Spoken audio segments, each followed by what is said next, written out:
Hello mga higala, mga nanay, mga mama. So karon magluto ta og creamy tuna pesto. So itong ingredients kay we have pasta SM bonus nga brand akong gamit. We have dried parsley, parsley flakes, century tuna flakes in oil, take note ha. And then angel no all-purpose creamer, and then kaning pesto perfect pasta from McCormick. For cheese, pwede mo gamit og ordinary like cheese, like cheddar cheese, any brand will do, or parmesan cheese. Okay, so mo na ang ingredients nato para sa tuang creamy tuna pesto. So nanatay boiling water, naana siya asin o cooking oil. So i-add na to nga tuang pasta. So let's add in the pasta already. There. Okay. So bring to a boil, pa-simmer, and then hangtod sa malata siya. Okay. There. Siguro mga 12 minutes lang. Al dente na siya. Okay, so 12 minutes na. Let's check kung luto na ba and al dente na ba ang atuang kuan.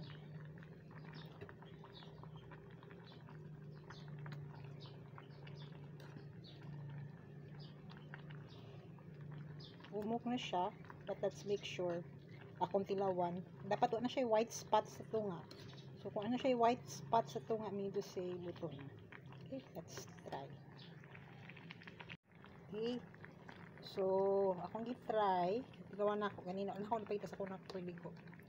So kana siya, wala na siya white spot and humok na siya firm. So mean to say al dente na. So sakto ra dili sagi, so ato ni siyang patyon and strain na to. Okay, pwede na siya. This is pala 250 grams of SM bonus na pasta. Barato na kayo siya. As in super. More 28 pesos I think SM. Kuha ko na sa'yo pa. That's 250 grams of pasta. Okay, that's atupat yun and then ato i-strain. So gi-strain na. Medyo aso-aso pa. So strain siya na so diha. And then let's make the sauce. Okay? So karon muna siya ang pesto. Muna siya ang pesto powder sa McCormick. So nakita mo na granules niya na dried parsley.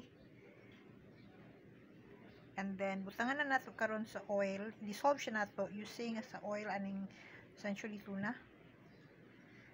Okay. Dissolve nato.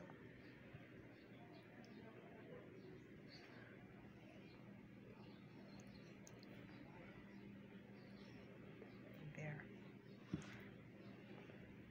So atong buhaton, sorry ha kay ako rin sa nag-video diri. So atong buhaton, ato rin siya i-dissolve.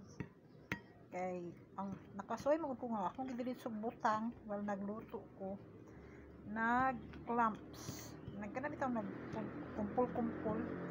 So i-dissolve lang siya nato diha until mahimo siya murag kana ihang texture na murag kani inani na ba para later inigbutang nato dito muta oy dili na siya kana siya, see na kanay nga texture and consistency pwede na ni muna siya to i-add later. Okay, there, pwede na ni siya kanay siya nga consistency. Okay, so inapan atong inito na century tuna. So inito na to century tuna, dili luto ha na mag init lang siya ba kay ibutang nato later ang atong pesto nga dissolve nato. So century tuna flakes in oil, basta flakes in oil lang yun. Okay, you can put a pinch of salt and pepper kung ganahan mo, but ako dili na ako magbutang kay kanahan ako nga natural pesto nga flavor yun.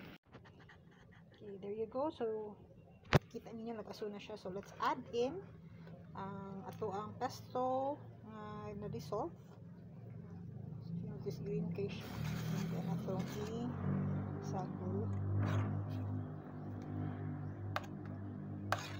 So actually ang pag-add is depende kung ganahan mo og kanang sobra ka espiso or tabang lang. Ako kay gusto ko sobra ka espiso. So actually hukunin nato tanan. Isagol nato na.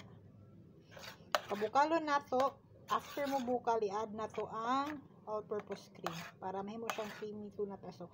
Pwede po walay all-purpose cream kung ganahan na mo tuna pesto lang, but murag di kay nako kaya ang grabe ka oily niya. So muna butangan nako all-purpose cream para mura siya neutralize yung pagka-oily. For those nga ganahan gyud, naka-try ko lang man siya. But mura kong biblian sa sobra ka oily. Okay, there's smooth. There you go. See na yung mga real parsley nga kuan. May basta McCormick ganahan jud ko ganahan sa powder siya. Okay, so let's bring it to a boil for a couple of minutes and then add na to ang all-purpose cream.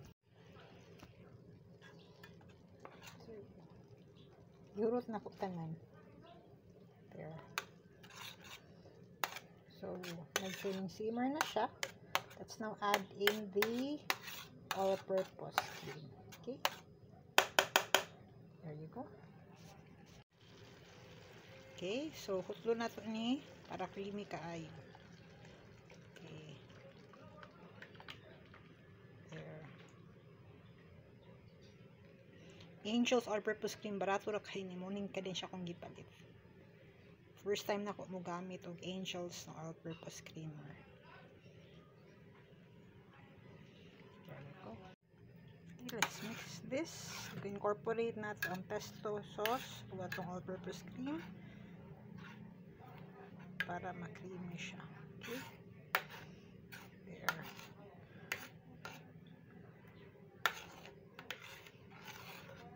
Once again, if gusto mo add o salt and pepper, nara na ninyo. But ako, okay na kay nis ako na wala siya salt and pepper. Gusto radyo ko ang pesto taste ragid niya. So, siya real dried parsley bits. Okay. Let's simmer this for a couple of minutes and then that's it. We're done. Let's add the pasta na after this. Okay.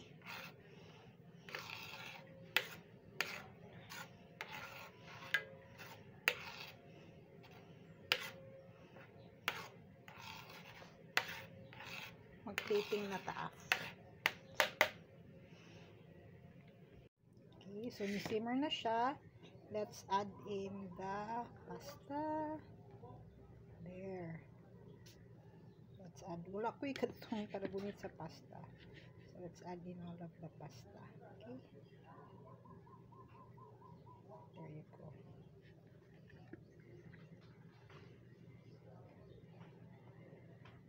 Yan saan ako tanan kayo mo nagalisod jud ko kay ako lagi isa. Okay, so naada na ko tanan. So let's just mix it para ma-incorporate ang sauce sa tuang creamy tuna pesto. Okay, and then after that, let's put cheese. Mag-plating na ta, and then let's put parsley powder also. Okay. There you go.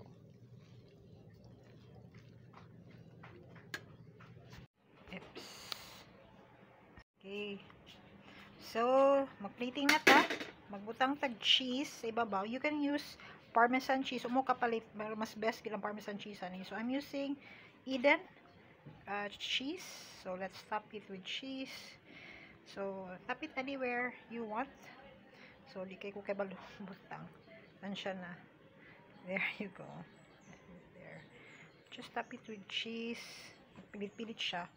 Tapasan siya ng. And then, after you top it with cheese, tahan pa nina kung daghan unya. Let's put dried, kuan na, parsley. I am using McCormick parsley flakes. Let's add. Wait, kapali siya na open. Tanawa. I'll open this. So, basta mahibog mo gamay ng cheese. Actually, punan pa na ako na napulilagang cheese nga sobra. For the vlog lang. So, and then you put parsley flakes. Okay. Okay, there. So, na siya yung mga parsley flakes sa babaw. So, that's good to go. You have it there. Your creamy tuna pesto. Let's eat! Lami!